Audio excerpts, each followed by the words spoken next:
ఇలాంటి తప్పులన్నీ మనం చేయటం వల్ల ఇంకొంతమంది అండి చపాతీలని పుల్కాలని పెరుగు పెట్టుకు తింటుంటారు. కర్రీస్ లేకుండా ఇట్లా తినటం వల్ల వచ్చిన దోషాన్ని తీసుకెళ్ళి నాకు వేడి చేసింది కాబట్టి ఇది పడలేదంటారు, కానీ వాళ్ళు చేసే తప్పు అనుకోరు అనమాట.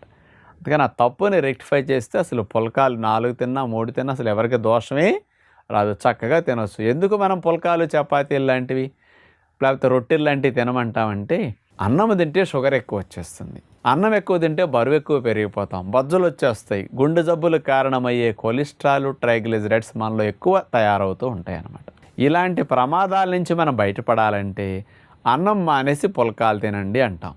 అందరూ ఆ పుల్కాలు తినే క్రమంలో మొదలుపెట్టి 2 రోజులు 4 రోజులు ఇట్లాంటి తేడాలు వచ్చేసరికి అమ్మో నాకు పుల్కాలు వేడి చేసినాయి, నాకు పుల్కాలు పడలేదు అంటారు. అంచేత తినే తీరు తెలుసుకుంటే మీకు ఎవరికైనా పుల్కాలు దోషం కాదు, వేడి చేయదు. అయితే డాక్టర్ గారు మీరు చెప్పిన దాని ప్రకారం మా తినే పద్ధతి తప్పు అన్నమాట.